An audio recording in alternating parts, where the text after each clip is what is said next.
The millionaire returned earlier than expected and pushed open the kitchen door. What he saw left him breathless. There, on the cold floor, his little Valeria trembled, clutching a piece of stale bread. Her small hands were covered in crumbs, her eyes red from crying so much. On the table, the feast overflowed with food, while the sharp voice of the stepmother echoed in the air. "Sit on the floor. That's your place." The girl lowered her head, unable to hold back her tears, until she looked up and met her father's disbelieving gaze in the doorway, and everything changed forever. What city are you watching this video from, and what time is it? By the way, if you're enjoying my videos, I'd be so happy if you could subscribe to my channel and like this video. Before we begin, tell me what time it is and from which country you're watching this story. Mr. Javier had spent too many years alone after his wife's death. On his tired face reflected the weight of loneliness, though deep in his heart still burned a desire to give his daughter Valeria the chance to live in a complete home.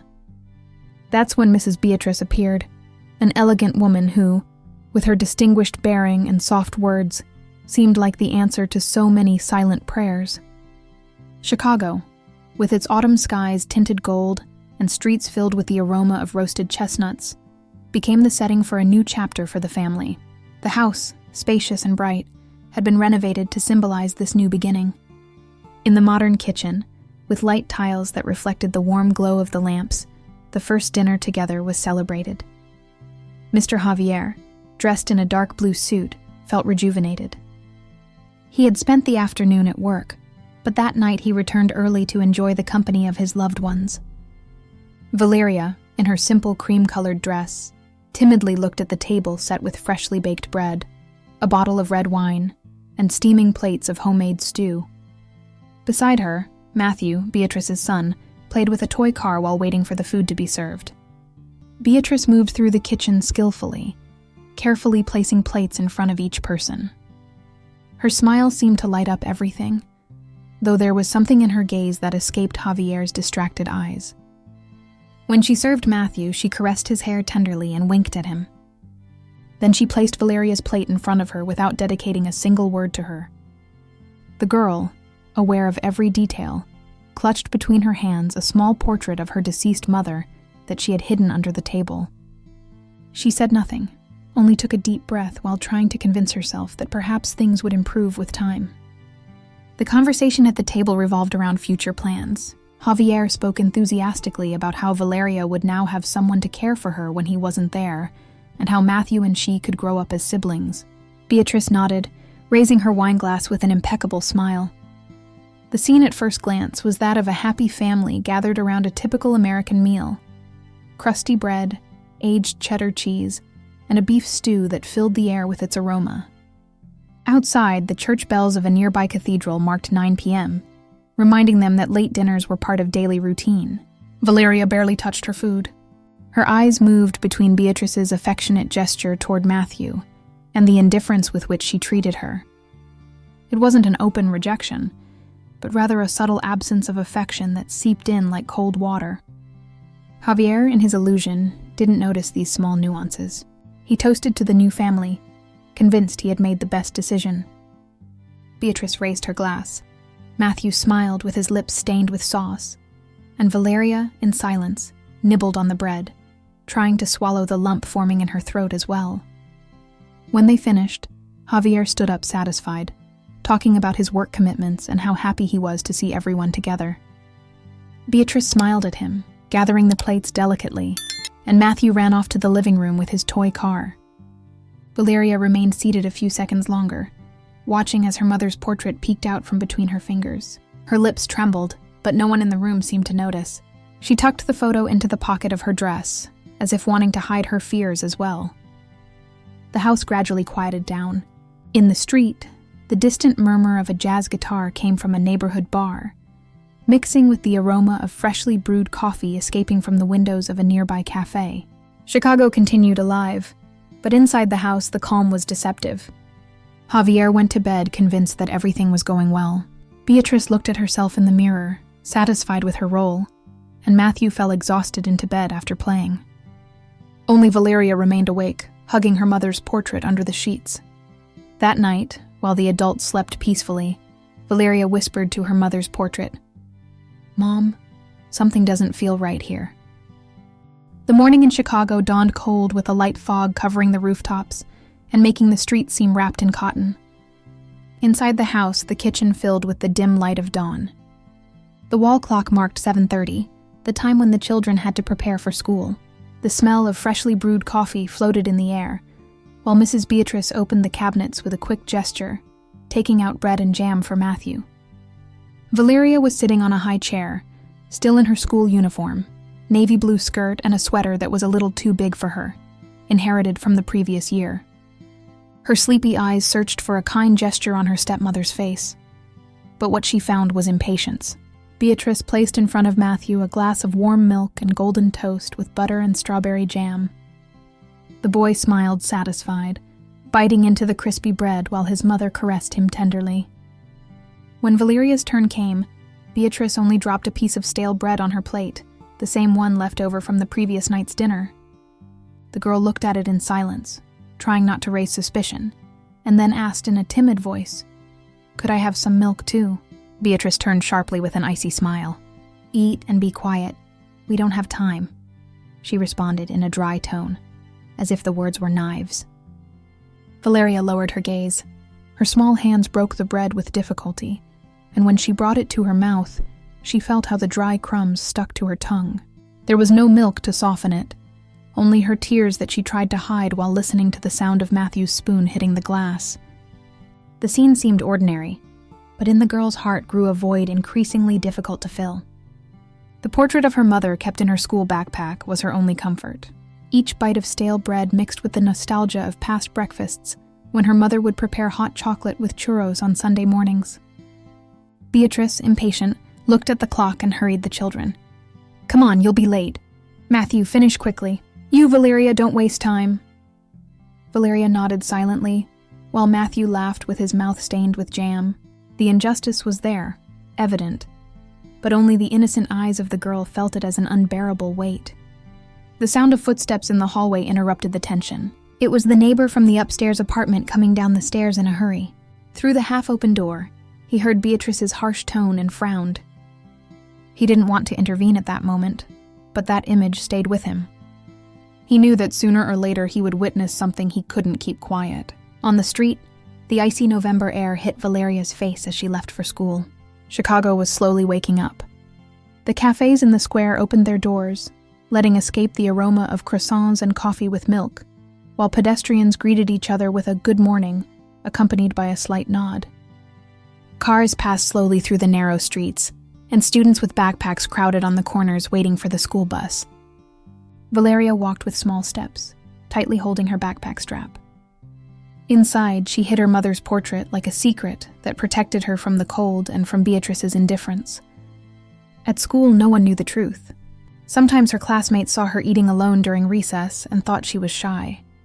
No one imagined that behind that loneliness there was a home, where a smile was denied to her every day. Beatrice, on the other hand, walked upright beside her, chatting animatedly with another mother from the neighborhood, without paying attention to the girl's saddened face. To others, she was the image of an elegant woman caring for 2 children. No one saw the invisible difference that separated Valeria from Matthew, as if a cold wall had been built inside the same house. Upon arriving at school, Matthew ran cheerfully toward the entrance, greeting his friends. Beatrice gave him a kiss on the forehead. Valeria, on the other hand, received only a quick glance and a hand gesture. The girl sighed, wishing that someday her father could observe what was really happening. The morning passed between classes and recess until she returned home in the afternoon, and that night, when she sat at the table with the family, she remembered the stale bread from the morning and the glass of milk she never had. She remained silent, but inside her a small spark of sadness grew stronger each day. From the half-open door, a neighbor hears Beatrice's harsh tone and frowns. Rain fell steadily that Saturday afternoon, hitting the kitchen windows with a monotonous sound that filled the environment with melancholy. Inside the house, the heat of the stew bubbling in the pot seemed to contradict the damp cold that seeped through the cracks. Mrs. Beatrice moved with agility, placing on the table steaming plates of croquettes, Iberian ham cut in thin slices, and a hot soup that gave off the aroma of chicken broth with herbs. Everything was arranged with care for Matthew. who waited anxiously at the table with a smile of satisfaction. Valeria, sitting in a corner, watched with hope that she too would have her place at that table overflowing with flavors. She had spent the whole morning helping to clean the house, folding clothes, sweeping the living room, and arranging the cushions on the sofa, silently obeying Beatrice's orders. She dreamed that this effort would earn her a gesture of recognition, even if it was a simple thank you. When the food was ready, Beatrice served an abundant plate to Matthew, who plunged his spoon into the soup and inhaled the steam with delight. Then she gave him a second plate full of golden croquettes, encouraging him with a proud smile. "Eat, son. That's how you'll grow strong." Valeria's turn was different. Beatrice left in front of her a small bowl with leftovers from the previous day, a bit of clumped and cold rice. The contrast was impossible to ignore. Valeria tried to remain calm, but her eyes drifted toward the soup and croquettes that smelled glorious. Matthew, between bites, glanced at his sister, though he was accustomed to receiving the best part. A slight gesture of discomfort appeared on his face. He said nothing, only lowered his head, as if intuiting that there was something unfair in that difference. Valeria pressed her lips together and took a spoonful of rice that tasted like nothing. In her lap, almost hidden under the table, she held her mother's portrait. It was her way of resisting, of reminding herself that once someone treated her with affection. The smell of stew enveloped her like a silent mockery. The sound of rain on the windows accompanied the girl's silence.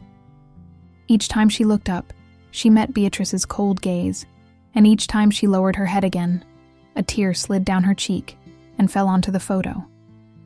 Beatrice, noticing that furtive glance toward the full table, let out a harsh phrase that cut the air. "Don't be envious, Valeria. Be grateful for what you have."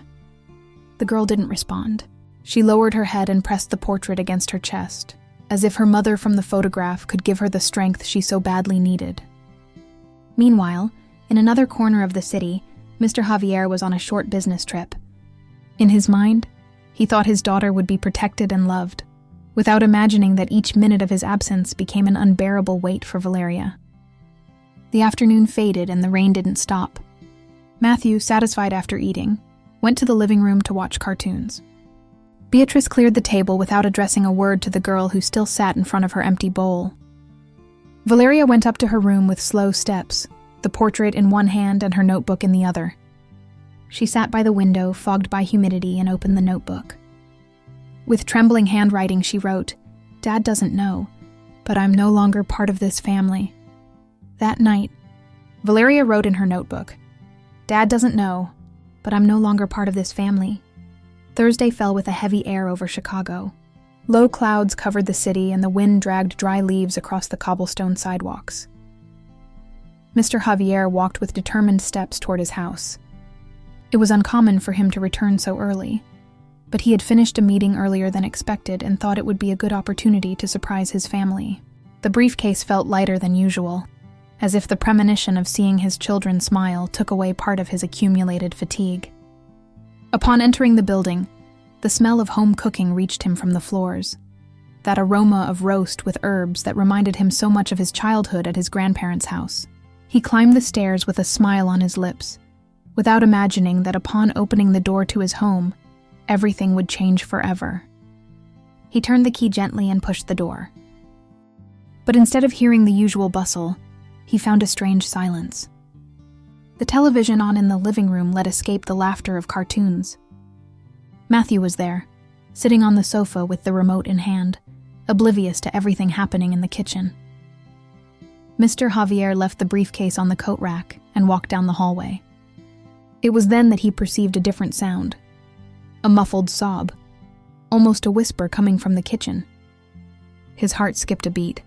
He pushed the door carefully, and the scene left him paralyzed. The table was full of overflowing plates, golden roast, freshly cut bread, a colorful salad, and red wine in glasses that gleamed under the warm light of the lamp. Mrs. Beatrice occupied the head of the table with elegant bearing, chatting with Matthew, who had just sat down to accompany her for dinner. The atmosphere seemed like that of a perfect family picture, until his eyes drifted to a corner. On the floor, next to the cupboard, was Valeria, huddled with a piece of stale bread in her hands. Her light dress had stains of crumbs and her cheeks were wet with tears. She chewed slowly, trying to swallow the lump in her throat while the shadows from the lamp drew her fragility on the cold tiles.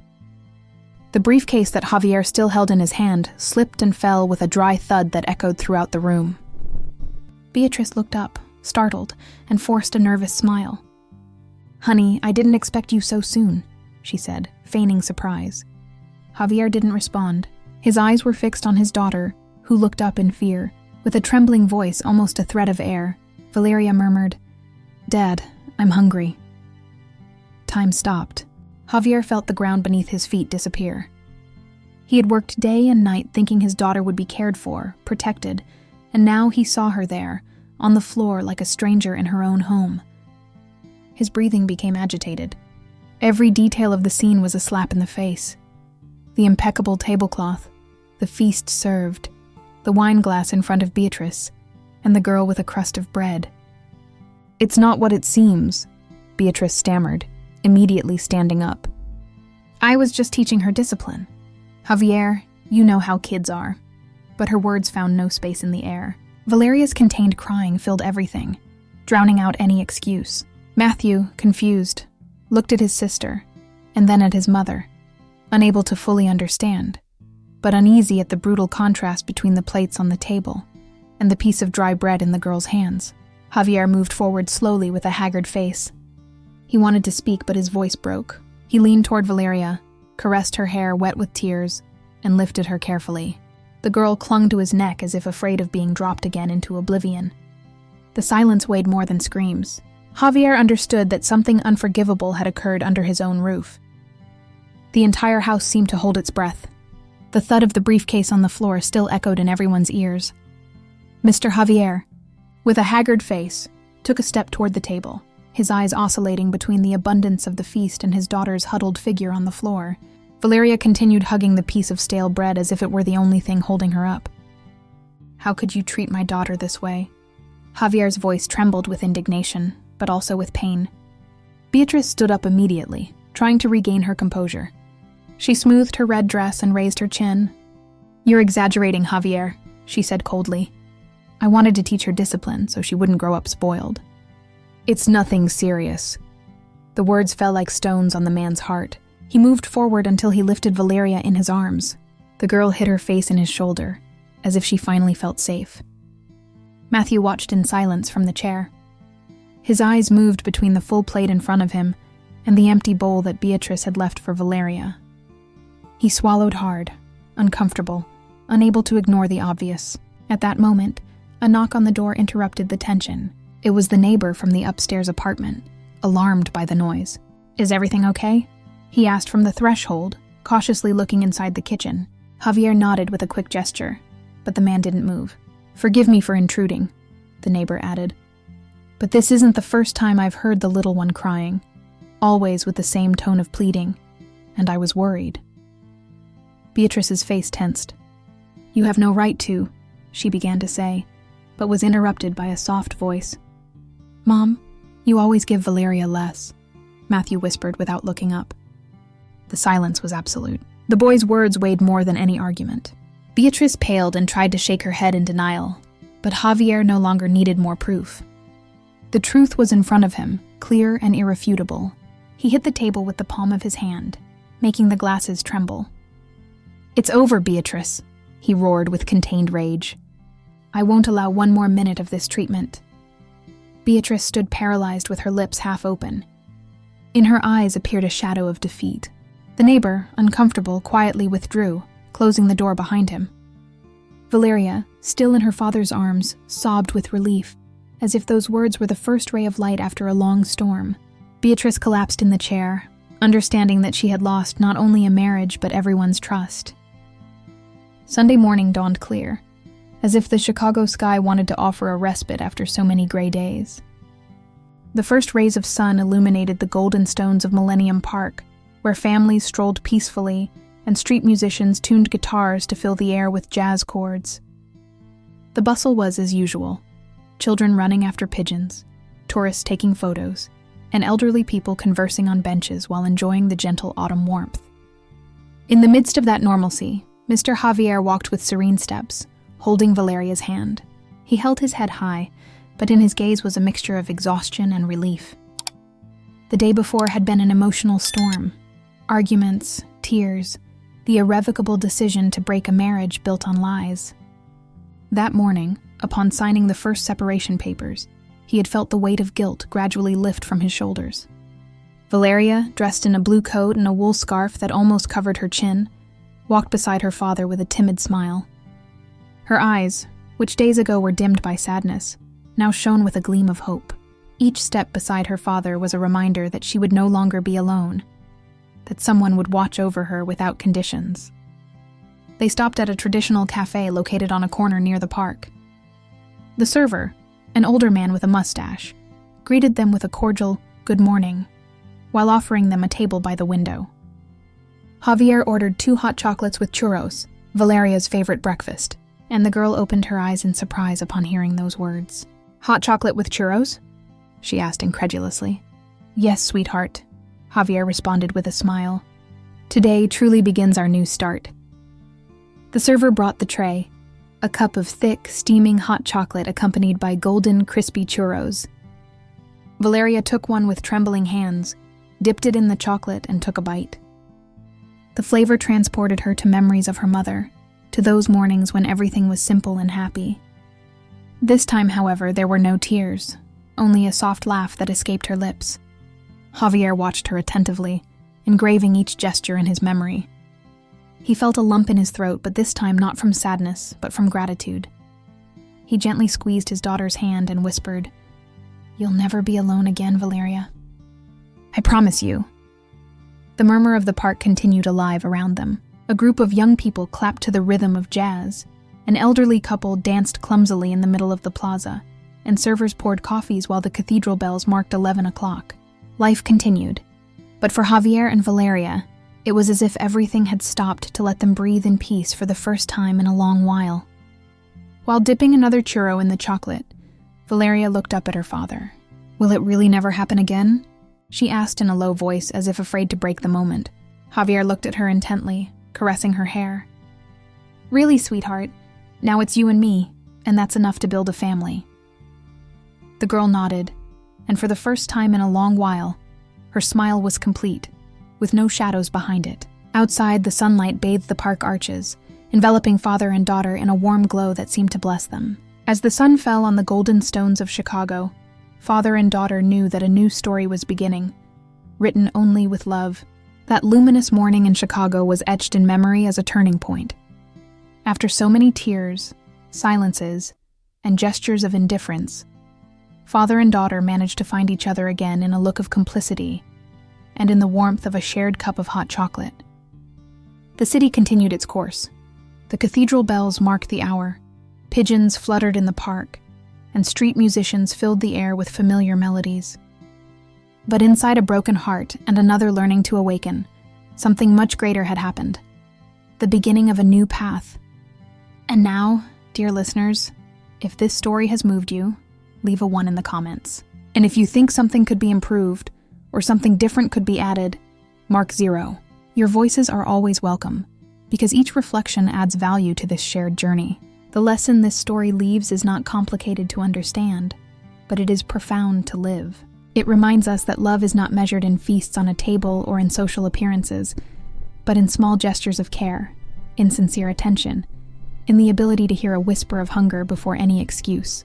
Forgiveness and rectification are possible when the heart opens, and when a father decides to face his mistakes head-on, he can then repair the cracks and build something stronger than before. Because in the end, as many of you well know, true wealth is not in money or prestige, but in the certainty that when we come home, someone is waiting for us with open arms, just like a lamp lit by the window on a winter night.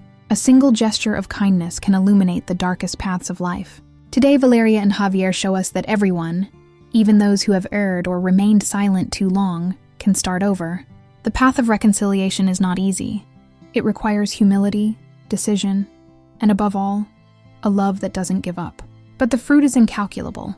The girl who cried in silence under the shadow of injustice smiled again, and the man who believed he could only live for his work rediscovered that the greatest enterprise of his life was right in his own home. That is the power of family, to heal wounds, tear down walls, and offer us refuge against storms. Dear friends, take a moment to reflect. What role do you occupy today in the story of your loved ones? Are you the ones who give fresh bread and kind words? Or those who perhaps, without realizing it, have left someone at the edge of the table? There is always time to correct, to extend a hand, to hear an "I'm hungry" that sometimes doesn't speak of food, but of affection. And if this narrative has touched your heart, I invite you to share it, to make it circulate as a reminder that it is still possible to choose tenderness. Because at the end of the day, we all seek the same thing, a place where we can be loved without conditions,